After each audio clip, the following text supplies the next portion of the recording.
Hello and welcome back to my channel.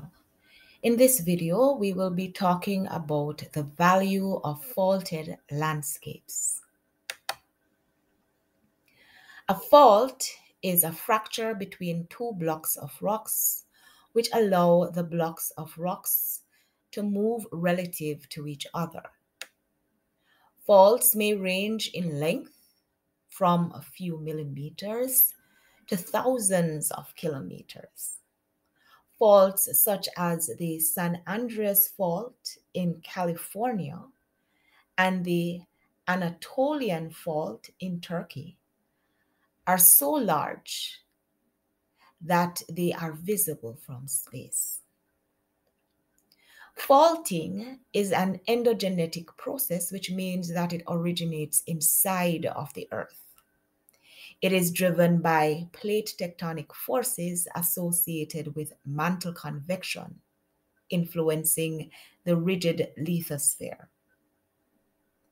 Faulting is often associated with volcanic activity.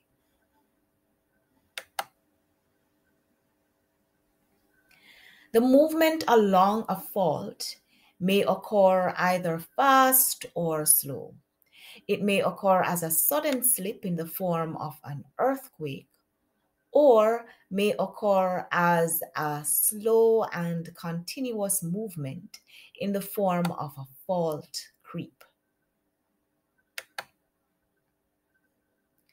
The movement may also be in two basic directions, either along the dip, as shown in the diagram, or along the strike.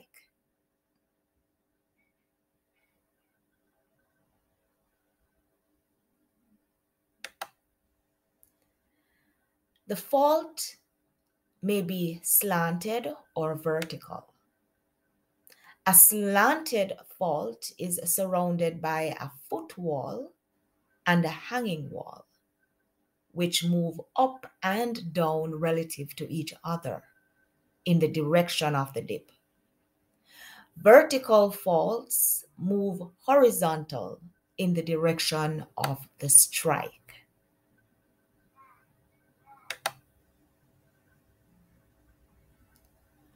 Faults which move along the direction of the dip are dip-slip faults and can either be normal or reverse fault.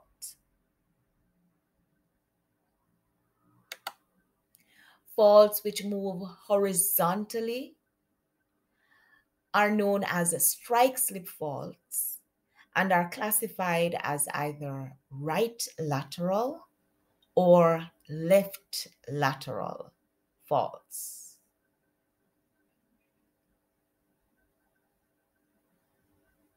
To find out more about these faults, you can refer to another video I created on faulting on earthquake, which I will put in the description box.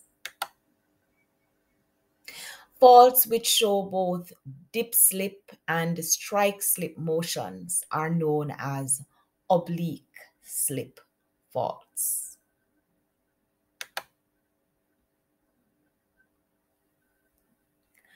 Now, fault movements combined with denudation,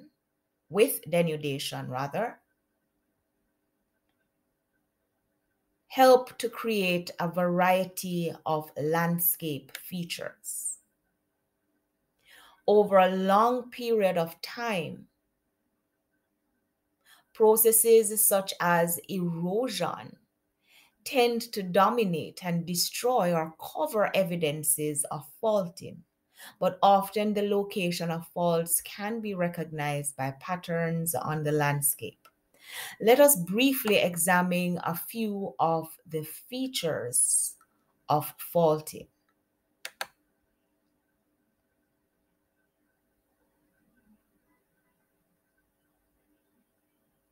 Right, so we will begin by looking at features or landforms that are associated with dip-slip faulting. And one good example is a graben or a rift valley. This is a major landform resulting from the lowering of a relatively narrow strip of rock between parallel faults. After being formed, rift valleys may later be modified by erosion. Rift valleys may also become flooded to form lakes or even sea. The Red Sea is an example of a flooded rift valley. The most impressive rift valley system in the world is the Great Rift Valley of Africa.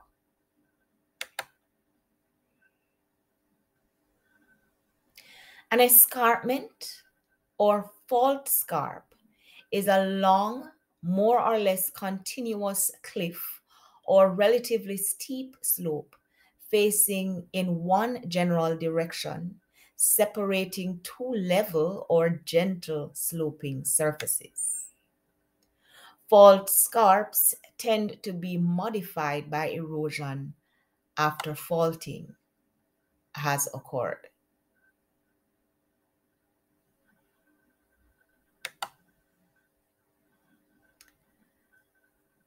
A block mountain or a horst is a raised highland.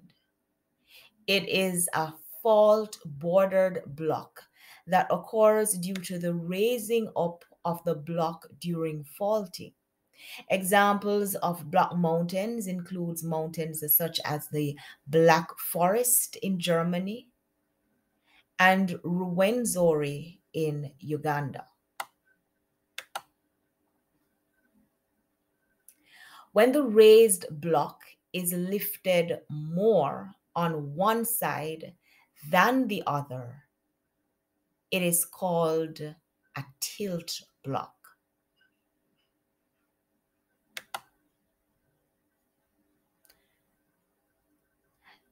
Landscape features can also be created along strike-slip faults. A linear trough is a straight valley that may be bounded by linear fault scarps. They are commonly graben-like features and are often called pull-apart basins. They form as the fault moves and the rocks are crushed and eroded away.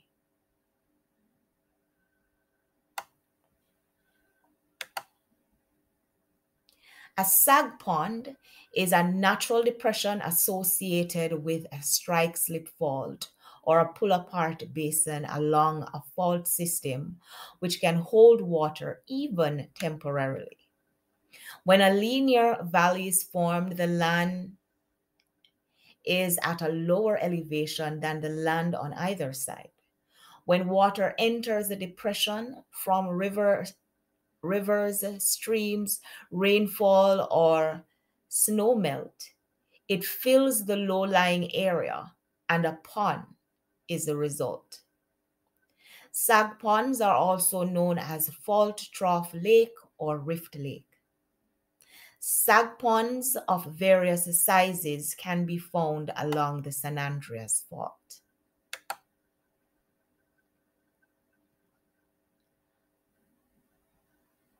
An offset stream is a stream which has been displaced laterally.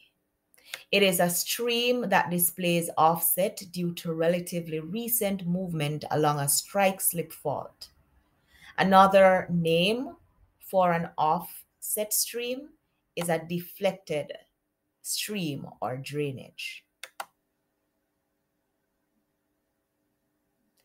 Another feature associated with strike-slip faults is a shutter ridge. A shutter ridge is a ridge formed by displacement.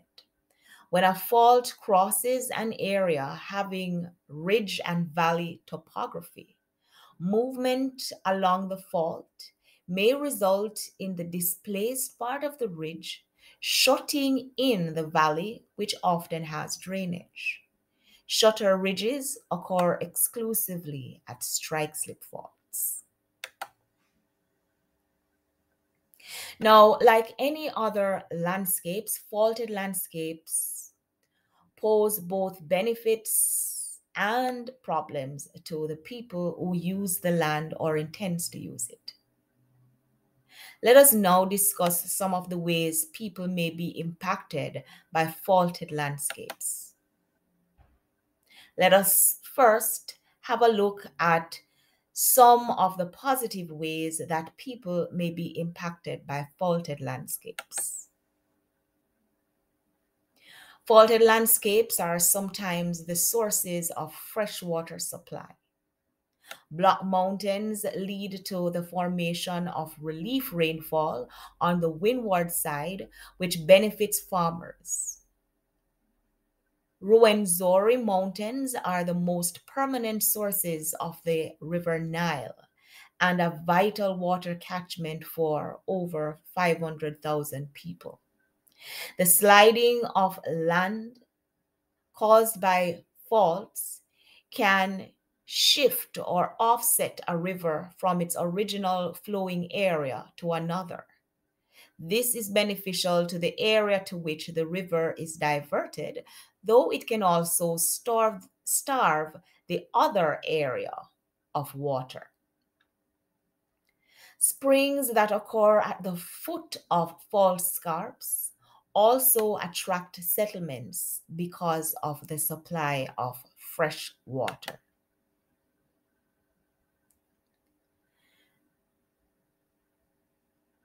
Now, downthrows and rift valleys created by faults can create lakes, which can be useful for domestic and commercial activities. Examples of fault lakes along the Great Rift Valley are Lake Tanganyika in Tanzania and Lake Malawi. Lake Malawi is used for fishing as well as sports tourism. Faulting creates deep fractures which may create passages for hot gases from the underground, which can be exploited for geothermal power. Unlike natural gas or even solar power, geothermal energy is safe from climatic hazards. In addition, it is available year round and is relatively low cost after drilling. Accounting for half the power in Kenya on some days, it has alleviated the national energy shortage. Faulting may cause the displacement of rocks, which may expose mineral seams. In addition, mineral deposits such as gold can be formed easily by rapid crystallization as fault openings drop temperatures. The Harz Mountain in Germany owes its early settlement and intensive development partially to the mining of minerals such as silver, lead, iron, copper, and zinc. Faulting is also responsible for the creation of picturesque landforms, which can be used as commercial tourist sites. Beautiful faulted landforms such as rift valleys, escarpments, and block mountains are tourist attractions. The most important local industry of the Harz Mountain today is tourism. San Andreas Fault in California, USA, is also an area of faulting which attracts tourists. Tourists are also drawn to the Great Rift Valley of Africa.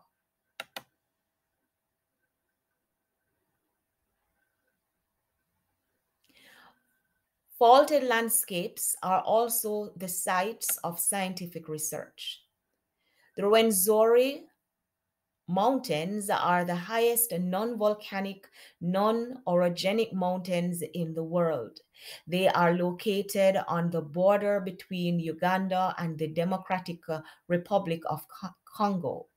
They are higher than the Alps and ice capped, though nearly on the equator. They are exceptional for their scientific importance and spectacular scenery. Because of their altitudinal range and the nearly constant temperatures, humidity, and high insolation, the mountains support the richest montane fauna in Africa. There is an outstanding range of species, especially at high altitude, endemic to the area and bizarre in appearance.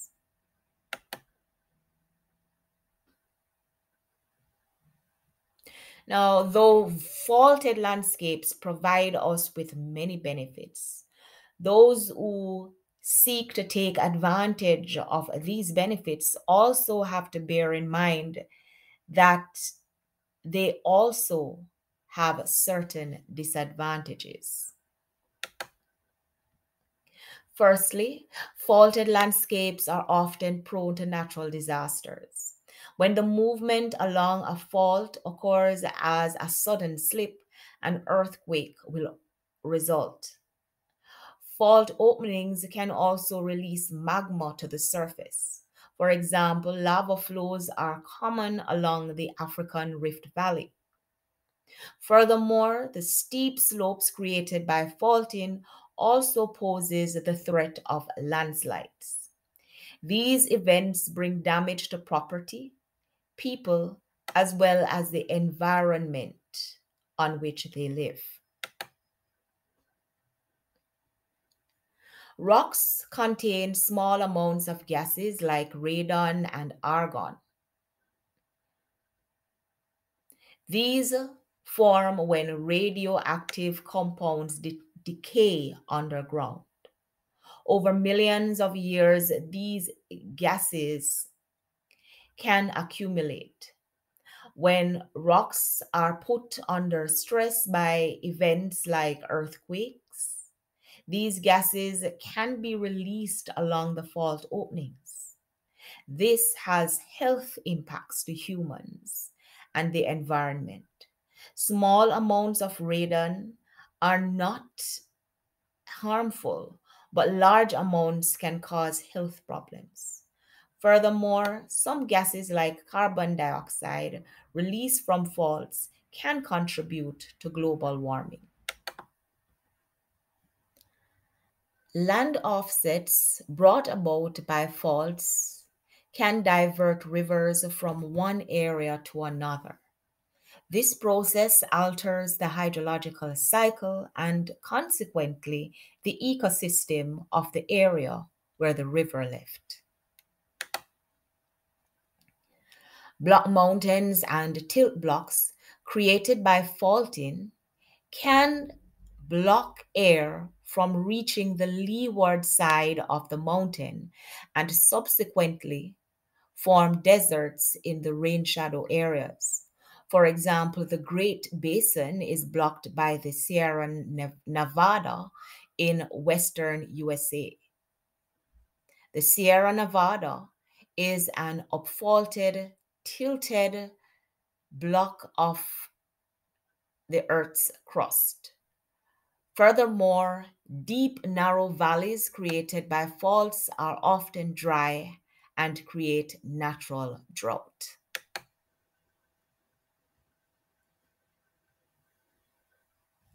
Faulting can also make the construction of settlements difficult or even impossible in some cases. The displacement of rocks by faulting creates a steep, scarp slopes and deep valleys, which make it difficult to build settlement and to grow crops.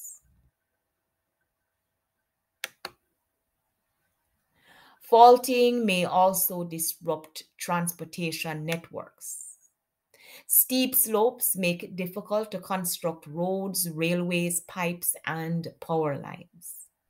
Deep fractures in the ground, which are formed when faulting occurs, may hinder the development of transport routes. Faulting may also cause the offset of roads. Additionally, earthquakes along fault lines in hilly areas may result in landslides, which can damage or block roads. Okay, so this is where I stop. Thanks for watching, and don't forget to like, to share, and to subscribe to my channel.